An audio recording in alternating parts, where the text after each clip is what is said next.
seem to somehow push the wrong button. Welcome your backup plan tribe to today's awesome podcast. I'm so excited to be here with you guys. Welcome. If you are new here, welcome to our show. If you are a returning subscriber, thank you for coming back and watching. Appreciate each and every one of you. Thank you so very much. Our show today is I've got to beat the trauma in my life. Yeah, doesn't everybody have some trauma? But you just wait. Deborah from Philly is going to tell us a few things about her traumas, and there's not just one. So stay tuned. My name is Tina Ginn. If you are new here, welcome to our show. I have Talking Taboo with Tina brought to you from your Backup Plan app, and we focus on real, raw conversations with our listeners about their journey from a life-changing event in their life. You know, we have a problem about talking taboo subjects with each and every one, even the closest person in our lives. We have difficulty talking taboo subjects with. So, what is your Backup Plan app? Well, your Backup Plan app puts your life all in one place in case of any unpredictable circumstance while taking that painful aftermath out of the tragedy. And what does that mean? That's a whole bunch of words wrapped up in a small paragraph. And everybody says, what does that mean, Tina? Well, one thing you can count on is that you are going to die. Yes, we are all going to die. We just don't know when or how. We get sick, disabled, we get injured, or we lose everything in a disaster or a tragedy. So be prepared for the unexpected because, you know, we're not Superman. Don't take "it won't happen to me" illusion because, you know, I see it in the news this week.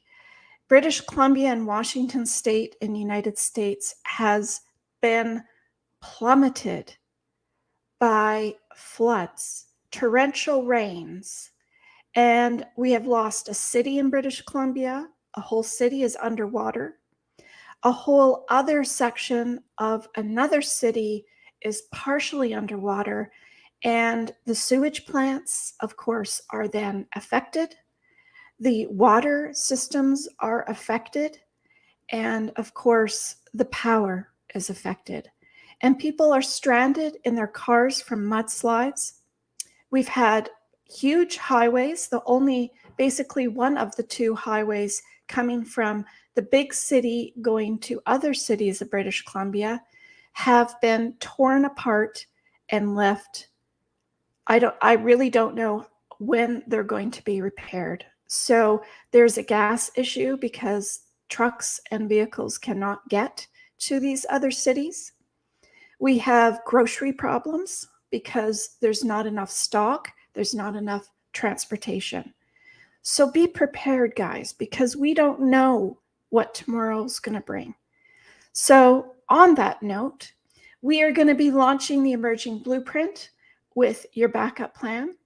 And that is going to help everybody understand why, what, and how to get your crap together today or tomorrow or this month or next year, to get it prepared so that you understand what you have and what you don't have, what coverages you have, what you probably have, but you're not really sure what it means. We're going to have worksheets to have those family conversations with either your spouse, partner, or family member. We're going to have a library of videos and interviews talking to people in the industries in each of the countries eventually, but we're going to start with the United States and Canada. And of course, the basics are for everybody around the world. So don't feel left out just yet, but it will pertain to you. You just have to see what rules are around that section of whatever category that you're looking at in your city or town or country. So if you are new here, welcome to your Backup Plan tribe. I'm an emerging preparedness coach. a best-selling author of In the Blink of an Eye, because yes, everything happens in the blink of an eye. That's as fast as it is. You won't believe it. Everybody doesn't believe it when it happens to you.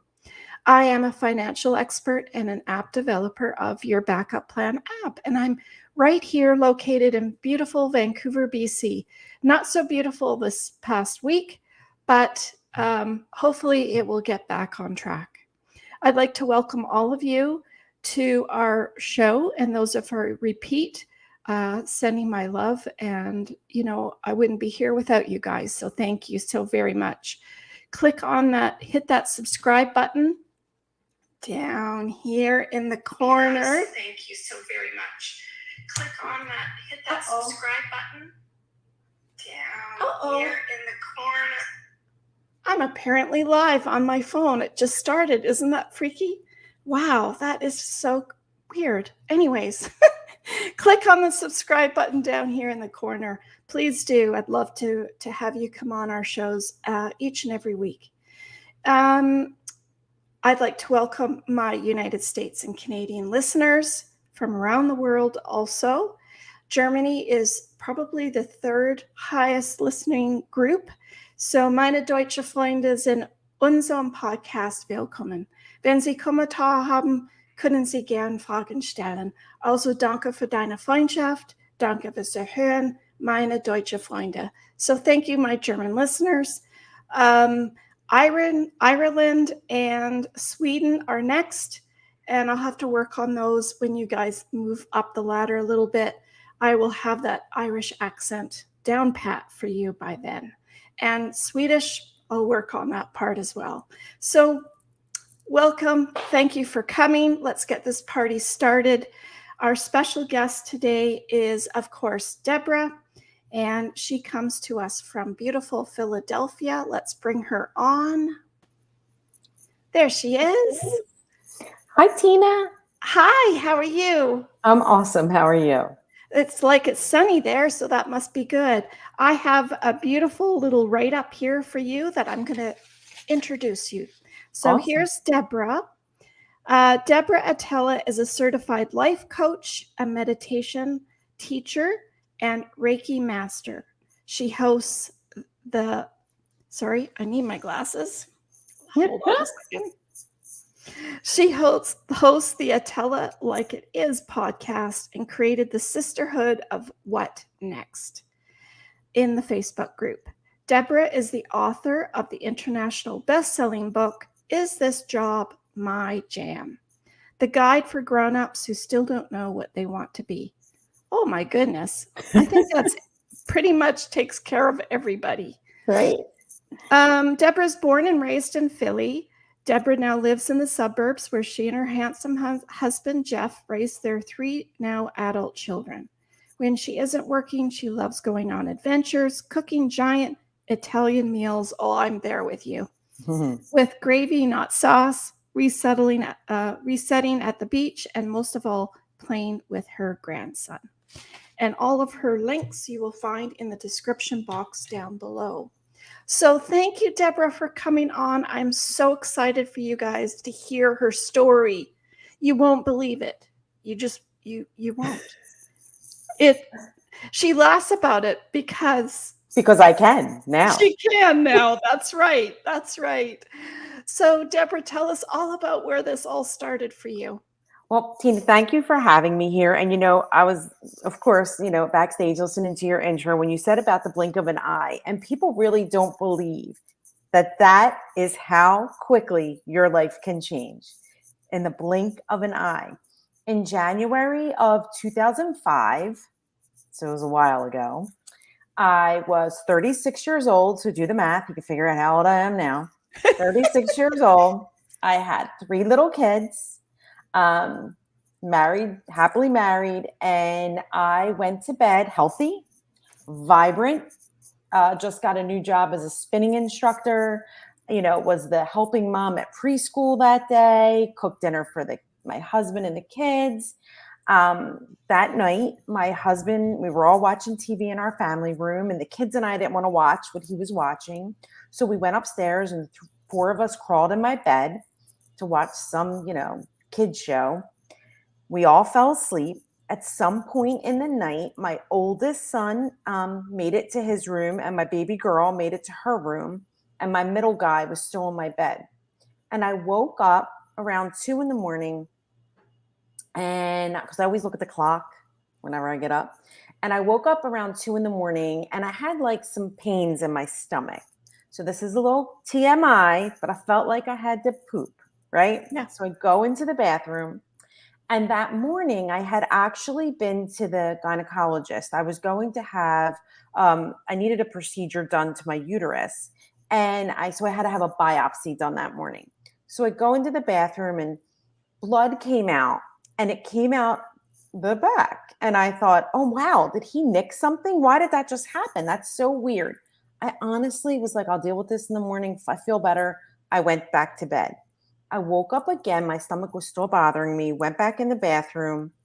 And the next time I woke up, I remembered I was on the bathroom floor and there was blood everywhere.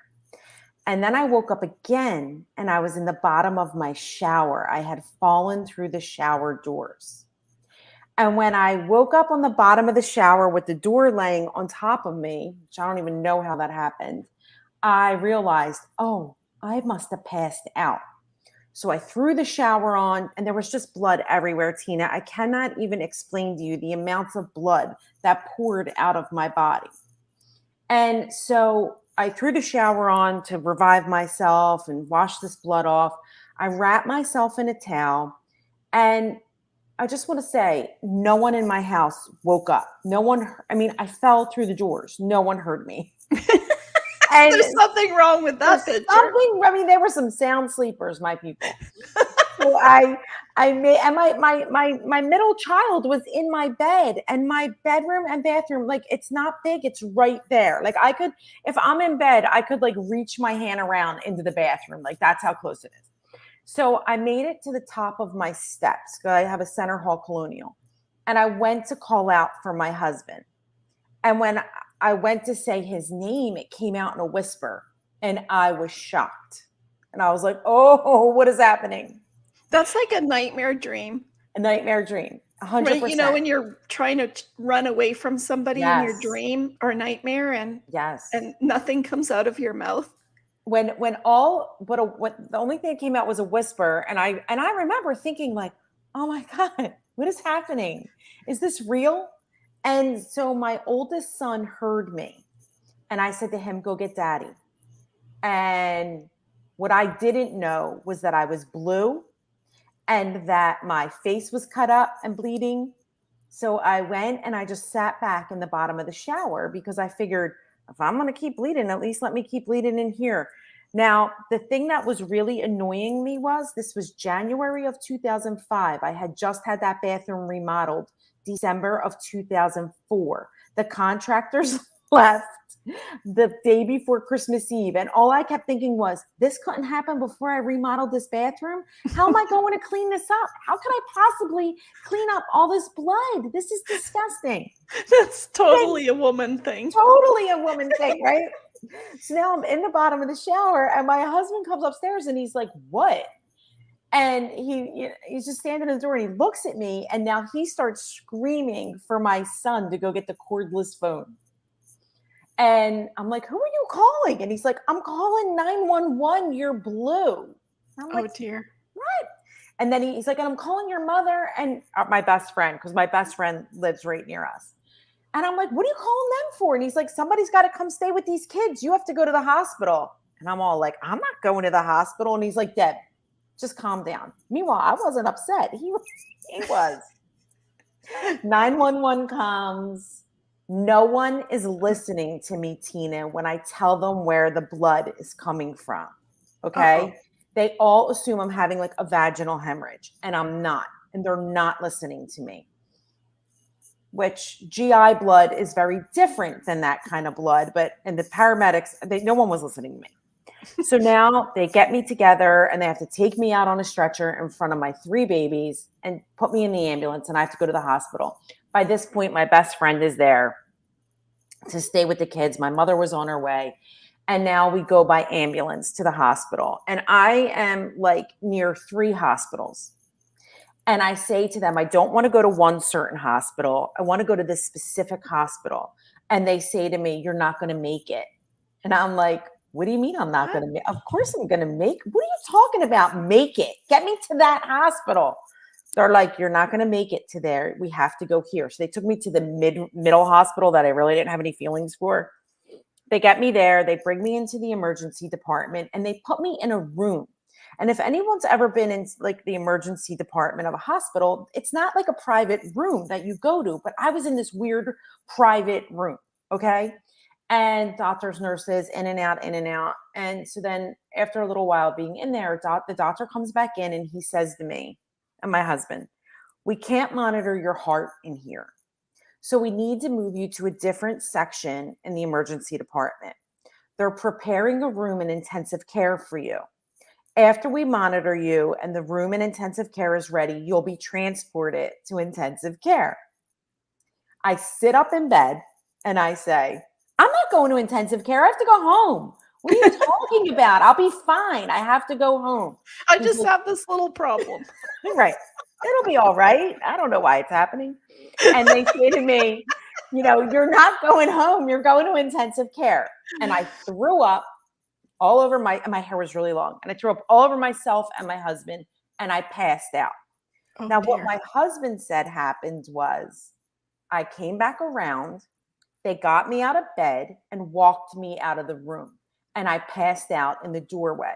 He said, when I passed out in the doorway, doctors, nurses, whoever was there, scooped me up, took me away, sent him to the waiting room. What I know happened was I threw up, I passed out, and I was in light. I was in the white light that you hear about when people say they died. Yeah. So, and I knew. I was like, oh, snap, I'm in the light. I didn't have that hover over my body experience. I didn't see my body at all. I was fully in the light. It was gorgeous. It was the most beautiful, loving, brightest, but warm light I had ever felt. And my cousin Laura, who I called Bud, who died in 1992. Now, this was 2005. She died in 92, was behind my left shoulder. And I knew I just knew she was there. I turned my head and I saw her. And I said, oh, Bud, let me hug you. And I went to turn my body to the left to hug her. And she immediately started to push on my left shoulder. And she just kept pushing and pushing and pushing on my shoulder. And I kept saying, stop it, let me hug you. Bud, let me hug you. And I kept trying to turn. And she wouldn't let me hug her until she pushed me so hard that I was sitting up in bed in the hospital and the nurse was like, lay down. So then they bring my husband back and Laura instantly went from being in full physical form. Now I'm out of the light. I'm back in my body in the room to energy form. And she was like a little ball of energy. I say like Tinkerbell, like a little ball of light, Mm-hmm. And she was flying everywhere and I could feel like hoovers her. over you. Yes, she was like, she would fly past me and I could feel the whoosh of her, like whoosh, whoosh, whoosh, air, energy everywhere. And she was like scanning me and she was scanning all of the equipment and the monitors and everything. So they bring my husband back and I say to him, Jeff, do you see her? Do you see Laura? Now, I am very high strung. My husband is very calm. My husband does not curse. I will curse like, with the best of them. I will yell. I will scream. I will holler. I thought that was the Italian part. It kind of is, I guess. I don't know. Or the Philly. What do you pick? My husband is very calm. He doesn't curse. He doesn't say, he never says like a harsh word to me, especially. He's like, shut the F up, Deb. Stop it. Shut up. And that is not him, right? He's like, they're going to get a straitjacket. Stop it. And because I am like literally like, oh my God, look at her. I'm like freaking out. Don't you see her? Right? Don't you see her? Meanwhile, Tina, like I feel like it was so animated, but I was literally on my deathbed. So how animated was it actually? Right? Yeah. So now they bring us up to intensive care, and she's there the whole time on the elevator, around all the orderlies, around the nurses. They bring me into the intensive care, into my room, and she rushes in. She's everywhere, looking at everything, checking everything. And I'm like, Jeff, look at her, look at her, look at her. What is she doing? She doesn't know about any of this. Like, she didn't do anything medical in her life. She doesn't know about this. He's like, shut up, shut up, shut up. The nurse is trying to talk to me. Doctor comes in, doctor's trying to talk to me. I don't care what they're saying. I only want to pay attention to what Laura's doing, right? Yeah. So next thing you know, my father-in-law passed in 2000 and my brother-in-law passed in 91. We're in the room, just my husband and I and Laura. And I say to my husband, oh, your father and your brother are right there. Do you see your father and your brother? And he's like, Deb, you gotta stop. Just stop. And my father-in-law and brother-in-law were sitting on my windowsill in full physical form. I got into the intensive care on a Saturday morning, and they didn't know that I was going to be like completely fine until Wednesday evening. The three of them stayed with me until Wednesday evening. Laura was always in energy form. My father-in-law and brother-in-law were in full physical form. My father-in-law and brother-in-law were there whenever my husband was there. Laura was there 24/7. And, So it's like they were sent to be there for you. Absolutely. They were holding my husband up and she was making sure I was okay. And I was. So the whole reason that I hemorrhaged was I was taking an over-the-counter medication for foot pain. I had heel spurs and plantar fasciitis. I don't ever take anything, Tina, and I was in so much pain that I had to take this. And I had been on a prescription like anti-inflammatory and pain reliever, and it was being recalled from the market. My podiatrist put me on this over-the-counter medicine and told me to take double the dose, that would equal the prescription strength. And within 2 weeks of taking it regularly, I almost bled to death. I had 4 transfusions in less than 24 hours. Wow. So it was crazy. So I assume that's that from caused your the blood hemorrhage. loss, right? From the blood loss, right. So when I was there, I had all this, so much testing done. And one of the tests that they did was a colonoscopy. And that's real fun prep on a bedpan in a hospital bed. Don't anyone ever complain about getting your routine screenings, because at least you can do it in the luxury of your home, not flat on your back in a hospital bed with some saint of a nurse helping you. Okay. Yeah. So at the time, I didn't have any polyps, or I didn't have anything irregular. I had some diverticula on my colon, which we all get, especially as we age. At age 36, it was a little odd that I had as much diverticula as I did, but it's not a big deal. Are those like fibroids then? Not five. It's diverticula are just little pouches that form in your colon. If they get inflamed or infected, it's called diverticulitis. Just the fact that we have them is called diverticulosis, and we all end up with some of them. So I was so upset that this happened to me, right? And I'm like, I was so healthy. I worked out all the time. I was, a spinning instructor. I was just starting at a new gym. How could this be? How could my body turn on me? What was going on? And I was really bitter about it for a long time.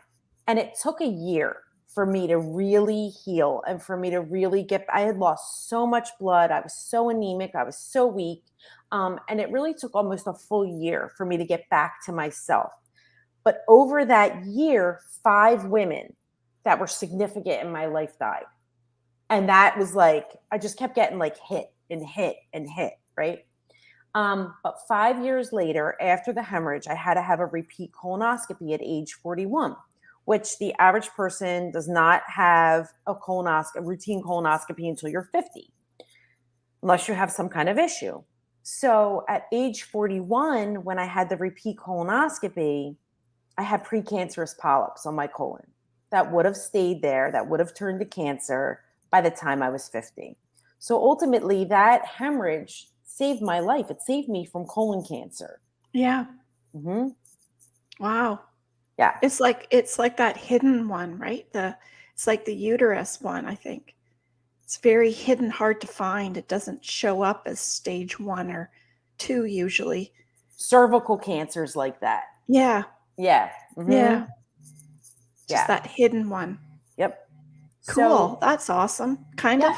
right. So once that 5-year mark hit, and I, found out that I had these precancerous polyps and they were removed, and then I started to see it as a gift. I always felt like getting to see Laura and my father-in-law and brother-in-law was a gift, but not the experience, right?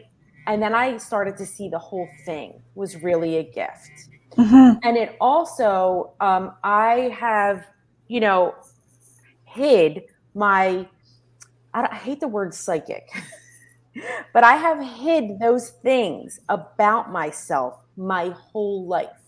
Mm-hmm. And they kind of were like, can't really hide him. You're saying you saw us, blah, blah, blah. And more, I started to really, I always paid attention to the way that I felt around people. I always would tell my kids, if it feels creepy, it is creepy, and get out. But I started to realize how much I could sense energy in all things, all around me, all the time. Mm-hmm. And I realized, like, I had been doing that my whole life, but not being conscious that I was doing or feeling the things that I was, if that makes Right. sense, Yeah. And then that led me years later down a path of, and I really didn't talk about my near-death experience for a long time. I would tell people, like, sometimes it's like a cool party story. Depending on the company you're in, Yeah.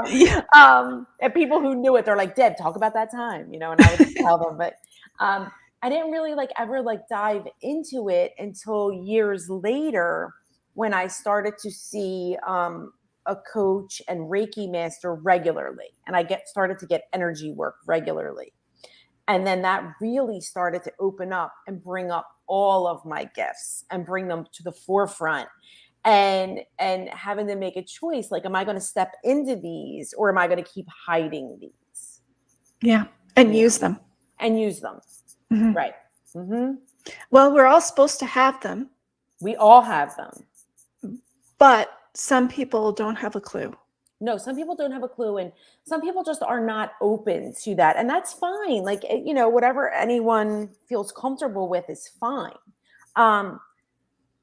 But, there are ways to, I always, the number one thing, with like intuition, and, I call it your spidey sense is, we use it to let us know if we're safe in a situation or not. But it goes beyond that, right? But that's just the general thing. But just helping you to make decisions, you hear that voice and that your inner voice. And, I always thought that, when people would say they connected to spirit or they got messages, that it would sound things like, like thunder crashing. And then it would be like, Deborah, do this, my child, or something like that. Right. When are you going to wake up? Yes. And it is not like that. Like, that voice is just steady and calm and quiet. It doesn't fight back. So when you're trying to make a decision and, you're trying to tap into what feels right for you or listen to that inner guidance, your ego is going to fight back, or it's going to give you pros and cons and everything else, right? That inner self, that higher knowing is just going to be like, this is it. This is it.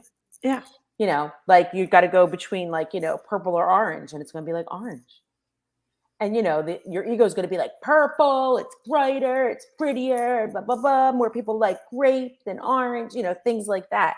Yeah. And so just for, leaning into that little thing, and that's not a weird thing for people then, right? It doesn't, that kind of stuff doesn't scare people. It's the other stuff, like, oh my God, can you talk to dead people, or things like that freak people out. And I should say that I'm the biggest, scariest person ever. I don't like anything scary. So for a long time. So obviously it's not scary for you. It's not now. But for the longest time, was scared to allow myself to learn modalities or to even like talk about these things because I don't know, I was just scared that I was going to like do something wrong, invoke something, whatever. No, I am shrouded and protected at all times in life. And you make a deal with spirit. Like, I don't want to be contacted when I'm naked, when I'm taking a shower, when I'm asleep, unless it's going to save my kids' lives. Leave me alone, unless Yeah. it's like some kind of urgent message. Other than that, wait until I have some clothes on, wait until I'm not in the shower or my bedroom, and then we can talk. Well, you set your boundaries. Set my boundaries. Absolutely. So, what do you think when you mentioned to me in the hospital room with your Mhm. husband, we talk about these important conversations. So I'm in the hospital and I'm dying, literally. And we had never, and I mean never, talked about what we wanted if we were to die. And Well, it's it's really, taboo. it is taboo, but Right? for us, it's ridiculous that we didn't because his brother died very young. He was 26, and my cousin died. She was 21. So, and they were, my brother-in-law was in illness. My cousin was in accident. Again, blink of an eye, whole life changes, right? So we knew things could happen to young people. And we had other young people in both of our families die. It wasn't like we didn't know. Yeah. So, and my husband and I have known each other basically our whole lives. So it's really weird that for us, we didn't talk about that.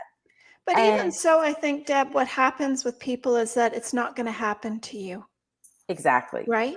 It kind of, yes, exactly. For both, yes, yes. It's not going to happen to you. You can't ever imagine that it's going to go down like this. So, I'm in the hospital bed and now I say to him, okay, we have to talk about if I die and what I want. And here's my rules. Because I'm bossy, Tina. And he does not want to talk about it. And he's like, stop it. You're not going to die. You're going to be fine. It's all going to be fine. And I'm like, I just had 4 transfusions and I see dead people right now. I think we should talk about, God forbid, if this goes the wrong way right now. And he Right. was really resistant. And I was like, all right, then just shut up and listen to what I have to say. And so then I told him what my wishes were. And then I gave him rules. And, he's like cracking up the whole time. He's You didn't listening. want to be buried. I didn't want to be buried. I wanted to be cremated. My in-laws, my husband's grandfather, who I adored, I knew him my whole life, had purchased like an enormous amount of plots for their entire family to be together. I didn't want to be there, Tina. I don't want to. I don't want to be in the ground. I want to And be what did he cremated. say? And he was like, what? And I'm like, I want to be cremated. And we have a bar in our living room. And I'm like, so put my ashes on the bar because from that point, you could see my front door and I could see anyone that would come in and out of my house, right? I'm like, you can get married. Of course, you're so young. Here's the list of people you can never marry or date. He's like, oh my God, are you kidding right now? And I'm like, I'm not kidding. And then, and I was like, one of my big things was don't take anything the kids say for face value. Because I could always feel that they were leaving something out or wanted to say more or, don't ever take what they're saying at face value. Pay attention when they're telling you something important, or maybe you might not think it's important, but it is. And don't you dare ever let them call somebody else mommy. They could love somebody that you married, but she's not their real mom. I am. So don't let them call her mommy. They could pick a new name. Ever. They could pick a different name. And he's like, all right, okay, I can't marry this list. Put you on the bar, cremate it. They're never going to call anybody mommy. And I'm like, yes. So then I also, Tina, financially, I did all the bills and all the banking. And he didn't know anything. And his paycheck was actually like an actual paycheck, not direct deposit. So then I said to him, this is, the account to put your paycheck in. this is where the checkbook is. And back then, like everything wasn't automated like it is Yeah. now. So for us back then, like our mortgage and like insurances were automated, but no utilities or credit cards or anything else. Like, Taxes. right. And I'm like, you have to like pay this. This is, and I'm giving him like the list of when everything's due. I'm like, write it down. And he's like writing it down. And I could tell like he's not paying attention. And so I was home from the hospital maybe about 3 months, and I like have a little bit more energy, and I start to go through this pile of mail, and all the utilities were getting shut off. Uh-oh. I just assumed that he was taking care of it as I recovered. Yeah. And I said to him, he came home from work, and I'm like, everything's getting shut off. Like, you didn't pay anything. What would you have done if I died? He said, I would have just let them shut it off and start it new, start it fresh, new accounts. I'm like, that's ridiculous. Ridiculous. What So a from then hassle that on, would be. right? I wouldn't have been there. So whatever, he would have had to figure it out. But my sister would have helped them, but still, you know, there are conversations that need to be had that you don't think about. Yes, That's because why- you're living your usual life, getting the kids ready for school and what party's next and what dinner Yep. event am I going to? And oh, I forgot I have to go to that hockey game. Oh, I can hardly wait for Friday night. And nobody's ever having that taboo subject discussion. No, and it's so important to have it. Even to know, like, okay, say, God forbid, you do die. Do you want your organs donated or not donated? Right. You know, what do you want for your final arrangements? Is there something specifically that you don't want, that you're against? Like you. Right, right. Even to girlfriends and wives. Down to who we can marry next, Tina, right? You know, and it's really important to have those conversations no matter what age you are. Like if you haven't had them yet, have them. Yeah. You know? And I even say, you know, it used to be a thing where you would take your kids, they would check your car seat in the car, they would do your fingerprinting of the child. Mhm. You could attach some hair to it in case they ever went missing. You know, all of these things we've really left by the side. Mhm. We're not we're somehow thinking it's not going to happen, so you know, let's just worry about the dress I'm going to wear Friday night. Right, right. So I have my major in college was criminal justice. And I was a probation and parole officer when I graduated from college for 6 years. So I was always very safety conscious. So things like that, I was always on top of and had plans for, like, you know, when your kids are really little, like they don't know their address yet, like they're too little to know Yeah. those things, right? Or, you know, their phone number, anything like that. So everybody thought I was crazy, but this is what I did. You know, when you go to like PetSmart, do you have PetSmart there or Yeah. like Petco? Okay. And you could get the little, you know, dog tags made for your pet. Yeah. And I had their name with our phone number on it and then my name under it. So anytime we went somewhere, they had that on and you couldn't see it. It was like under the, you know, like tucked in their shirt. Yeah. They had that on. We went to Disney. They had that on. We went to an amusement park. They had that on.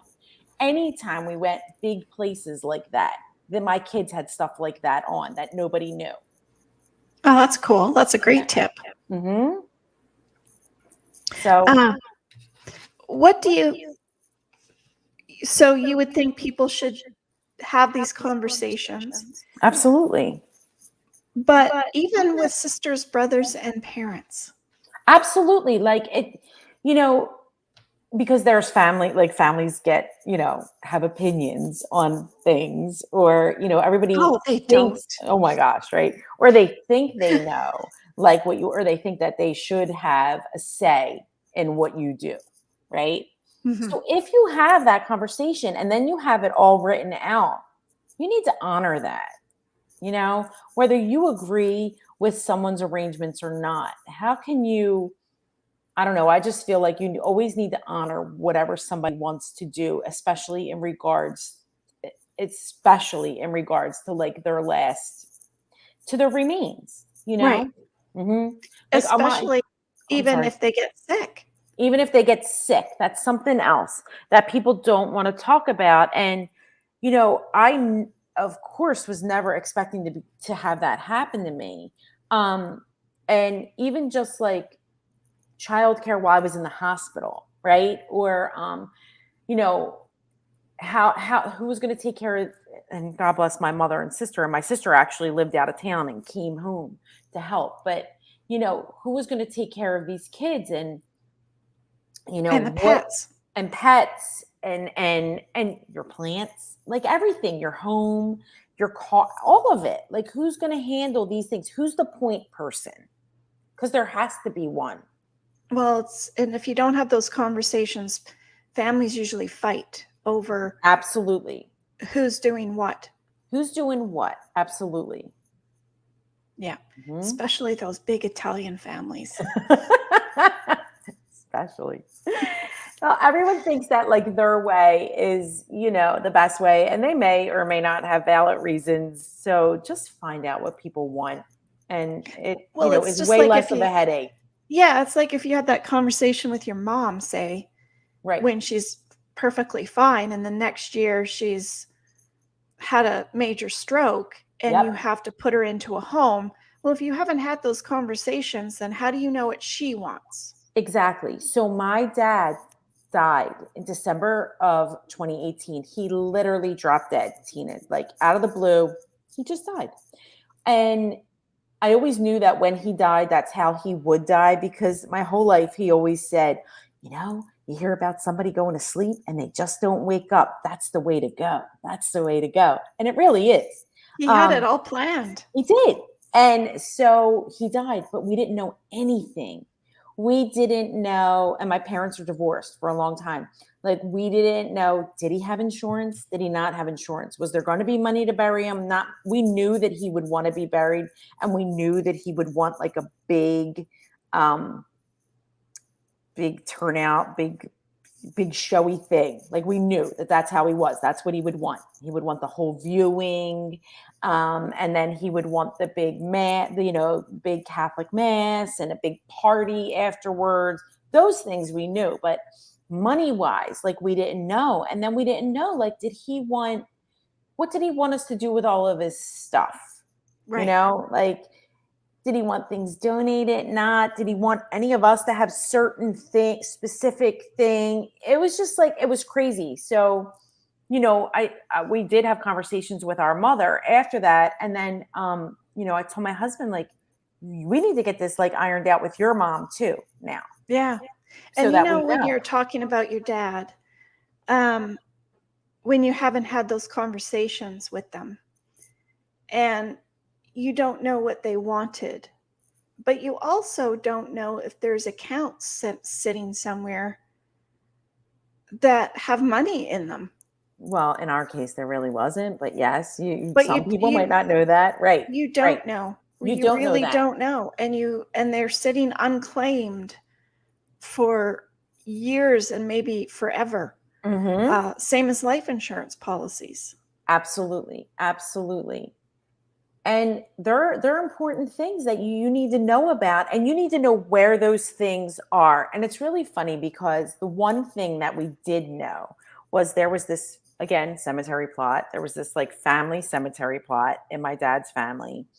And so my dad always knew when he died, ever since him and my mom weren't together anymore, where he was going to go.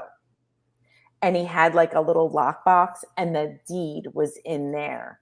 And then it was just known like that. Then I was to pay after he passes to take that deed and to give it to, I knew who to give it to next, because there would be one more spot. But other than that, we had like no clue, and we didn't know how we were going to pay for it. And luckily, there was enough insurance to take care of it. But we were like, oh my God, how do we find out? Yeah. And then having to go through papers. And luckily, he kept really good records, so we were able to find things. but some people don't. And you No. have no clue. And things go missed, you know, Yeah. Especially when you move especially. or Hmm. when you get older, you Yes. forget or, Yes. yeah. Yes. Hmm. And We so, actually had a situation where with his car and his car insurance, and my oh, dad was, he paid cash a lot for things, right? And I needed to take his car and get rid of the car. And I was like, I need to cancel the insurance now. He paid his agent in cash and they never paid the policy. The policy was not paid. So thankfully, I reported the agent, but thankfully, he never was in an accident because here he was thinking he was covered and he wasn't. yeah. Hmm. Especially if you had a died in the car. Exactly.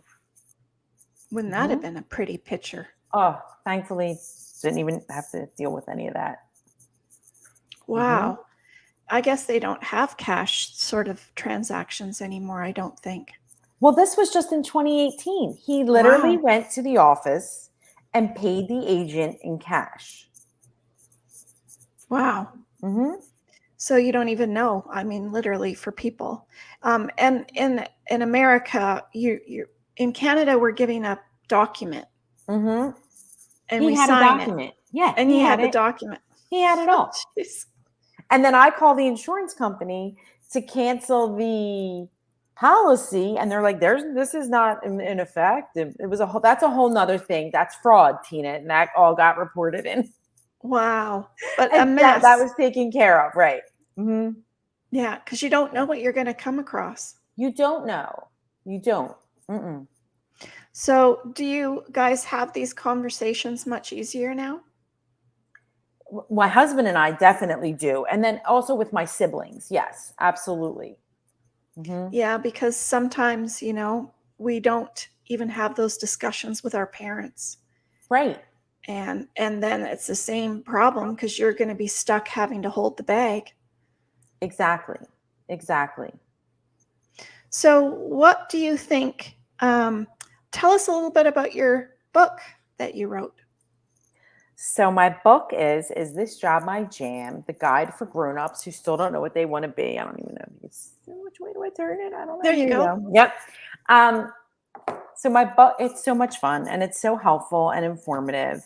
And in it, I go through how to make a decision, how to find a job that is your jam. And I take readers through my signature program. It's called Inch. And using the 4 different letters, which I is for identify, N is for non-negotiable, C is for change, and H is for hallelujah, which is really celebrate, but use that H to make the acronym work. And I take my readers through how to make a decision. People come to me all the time. I am a certified life coach, and my clients will come to me. They're in some form of transition, either re-entering the workforce after these kids are grown and now they want to go back and do something, or they've been in the workforce and they want to make a change, or they've gone through divorce and they have to go back to work now and they don't know what they want to do. They don't want to go back to whatever they were doing prior. And I help them go through and really identify, what is it that lights you up? What is it that would make your life easier, better, more manageable? And sometimes what we find is, I find this a lot with people who, oh, I hate my job. I hate my job. My boss is a jerk, blah, blah, blah. They're all, they want to change their job so desperately. But when it comes down to it, they just want to do the same thing somewhere else. And that's fine, right? When they whittle all the things away, it's not the actual work that's the issue, right? It's their Right. feelings, it's their attitudes, mindset, it's other things, and getting to the bottom of those things. And for some people, changing a job, that's just never going to happen, right? It's like Yeah. it's a luxury that just cannot happen for some people. But finding other things that light you up, finding other things that are your jam, like focusing on your hobbies and really carving time out for yourself, and practicing some self-care is so important. And women especially let that go right away. Well, yeah, because you do. You become non-important to yourself. Exactly. And so we need to all realize that we are all our own jam, and we need to nurture and take care of ourselves. Even if it's as little as 5 minutes a day that you spend focusing on yourself. Years ago, I decided that I was going to meditate every day. I had been meditating for years and years, but I never made it a habit. But I knew that whenever I did it semi regularly, I felt different. Mm-hmm. I felt better, but I just couldn't make it a habit that would stick. So I decided that I was going to make this a habit that would stick, even if I only would meditate for 1 minute a day. So I let myself off the hook, right? I let go of, I always joke that I'm a recovering people pleaser and perfectionist and procrastinator. So I made it really easy on myself. I just have to do this for 1 minute every day. I could do anything for a minute. Yeah. And I have meditated every single solitary day since April 6, 2017. And that's the way that I've been able to be successful at it. So when I work with people, whether it's trying to find a job that's their jam, a relationship that's their jam, or whatever the issue is that they're coming to me for, whether it's for energy clearing or coaching or both, I like to make things as simple as possible. Take it down to like the easiest steps so that you build your confidence, right? By getting an immediate win and Yeah. then stack them and then stack them. It doesn't mean you're not going to have setbacks. Of course you are, but you're better able to handle them. That confidence increases when you start to keep those promises to yourself. And when I started to meditate every day, and I gave myself a year, let me see what could happen to my life in a year if I could keep this promise to myself.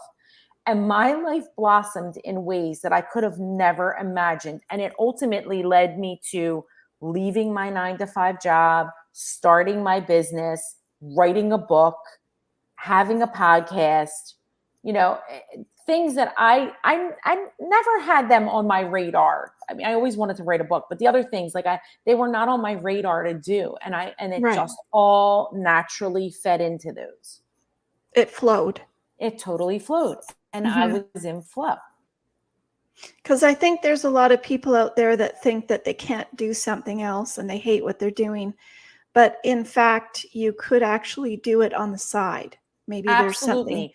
you do as a contract, or you could make candles or t-shirts or whatever it is that you Absolutely. love. It doesn't have to be your main gig, right? It can be something on the side. And also it could be something that you don't even make money from, just something that you enjoy doing. So in the book I talk about, and I always work on this with my clients, is you need to try things. You need to try several things. I used to own a retail business. I used to own a card and gift shop. And I cannot tell you the amount of people that would come in and say to me, "Oh, I would love to have a store like this. Oh, I would love to have a business like this." Tina, I just wanted to hand it over to them because I hated it. But I would say to them, "Come shadow me for the day and see if this is something that you really want, and then I'll sell you my business." But I always offered people the opportunity to shadow me.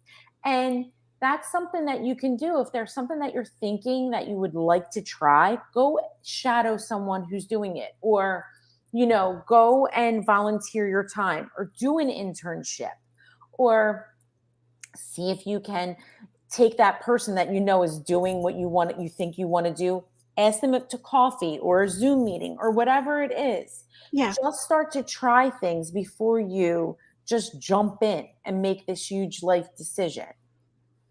It's amazing when you think back of the horrible, horrible experience that you had lying in the hospital room, Mm-hmm.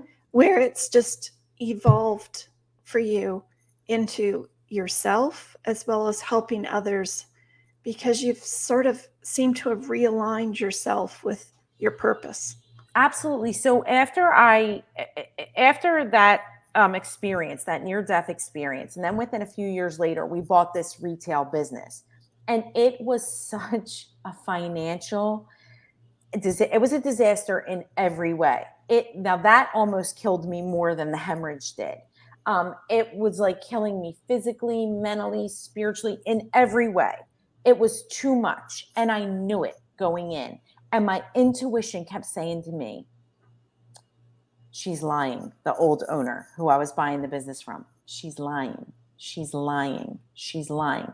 But I kept saying, oh, no, whatever. It's all good. It's all good. It's all good. And then my intuition would be like, no, no, no. And it was just slow and straight. It was very steady. And at that point, I didn't know the difference between that and like my ego getting in the way. And then my ego just kept fighting back. Well, we have to do it. We're going to do it. We're going to try it. My husband really wanted this. I didn't. I wanted to do it for him. And my higher self, my intuition was really trying to protect me and telling me, no, don't do this. Went into it. It was a complete disaster, but it also gave me, a confidence in myself that I didn't have before. And it really showed me I can do anything. I always have jobs throughout my life. I've always had jobs that I never knew what I was doing, that I had no experience in the field. Someone was like, you would be good at this. Here's money. I'm like, all right, I'll do it. And then I would be like the star worker, right? Yeah. So now I go into this business and I don't have any business background, which is not a good thing. If you're going into business, you need to know something about business. I had Just worked. saying. Just saying. You might want to get a bookkeeper or somebody to tell you what to do. A lawyer or something, accountant, a little something, right? So I had worked retail like one summer in my life as a teenager. I'm like, but I could sell, right? I could sell anything. If I'm passionate about something, I could sell it. And so I'm like, all right, I'll do it, whatever. Incur hundreds of thousands of dollars worth of debt because we didn't stay in it. There was a lease. We were in the store, we assumed the lease, which was part of purchasing the business. And I knew that lease was going to end. And when that lease was up, I was like, we're out and we're going to take this hit, but we got to do it because my husband and I we were dying from exhaustion. Yeah. And not being able to do the and other stress things in our lives. Stress, exhaustion. I went from being home all the time, seeing my kids all the time, to never seeing them, working 12 to 16 hours a day, like 7 days a week, mostly. Yeah. Sometimes I would have off on a Wednesday. I worked almost every night and weekend, from all of 2011, 12, 13, and half of 14. It was horrible. Yeah. But I can look back now and laugh. And when I got out, what I said to my husband was, we can always make money. We can never buy back time. We're never getting this time back. We have to get out. And you take the stress back. It's yes, been embedded in you. Absolutely. So what kind of, I hate to go because I'm having so much fun here with Deborah, but what would you like to tell the listeners? I would say you really can do anything that you want to do. It's just being able to be brave enough to try. So take baby steps. Inch your way to what you want to do. Don't try to do it all at once. You're going to get overwhelmed. You're going to get stressed out, and then you're going to quit. Dip your toes in. I always joke, like, do the hokey pokey. Put the right foot in. You can take it back out, but put it back in. And just try. Inch your way little by little. And small, consistent, aligned actions equal massive results. I think so. Mm-hmm. I think consistency, passion. Mm-hmm. Well, passion can like fade, right? Like passion can fade. So if you start to build those habits that you keep taking action, you just keep moving forward, then you can't miss. Yeah. Like, I don't look at anything as a failure. Like either, and Nelson Mandela says it, and I'm going to mess this quote up. Please forgive me. It's like either I got a lesson or I learned. I mean, like a laugh or a lesson, something like that. Like nothing is a failure. True. You're going to learn something along the way. And hopefully a laugh or two. Yes. Yes. Oh, that's beautiful. Thank you so very much. Thank you. Well, you guys, can you believe this? I'm sure we could talk about this for a few hours. We'll have to have Deborah back again after maybe she's got a little bit more information of her clients, maybe, or, like there's so many other stories that you're going to come across that we would probably love to hear. Your story has been amazing story, and inspirational, motivational, taking something that can flip you upside down and put you to dry, really. Mm-hmm. Amazing. Thank you so very much for bringing that to our listeners. That was beautiful. Thank And you for the opportunity. oh, you're welcome.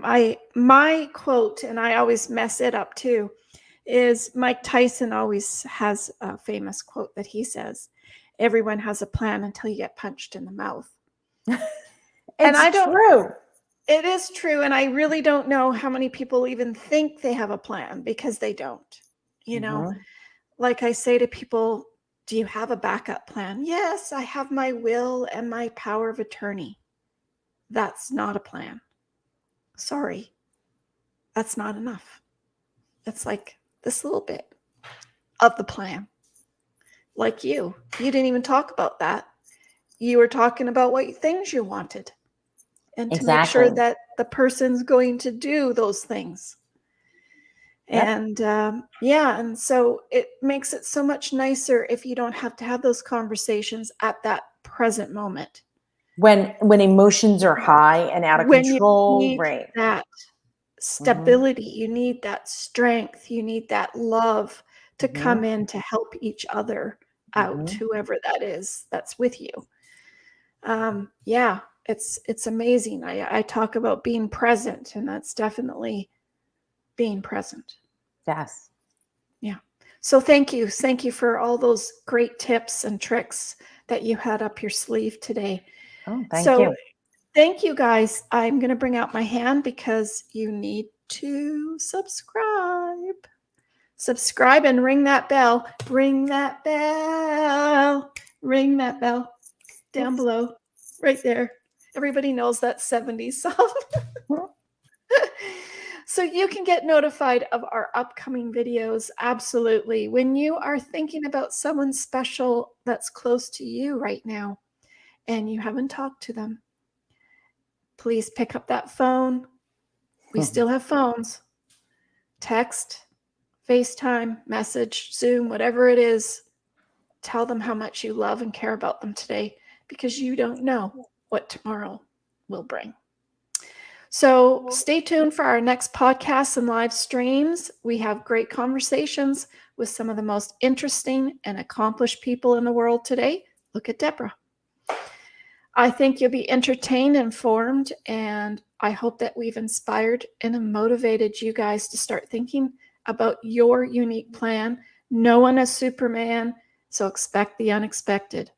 Thank you again to all our listeners. We are in our second season. Thank you so very much. I appreciate each and every one of you. We are on all podcast platforms: YouTube, Instagram, LinkedIn, Twitter, TikTok, and Facebook. We also have a VIP Facebook group for those with your backup plan app. So thank you for sharing with each and every one. If you have been listening to this show today, you are here for a reason. So please like, share, and subscribe to it. I always end our show with Carol Burnett because she was the most beautiful person in the whole wide world. I know Deborah knows who Carol Burnett is. Of course. I'm so glad we had this time together just to have a laugh or sing a song. Seems we just get started, and before you know it, comes a time we have to say so long. So long, my friends. So long to all of our listeners. Thank you so much again, Deborah. Thank you for coming on our show today. Be kind, stay safe, expect the unexpected. Bye, guys. Bye. Thank you.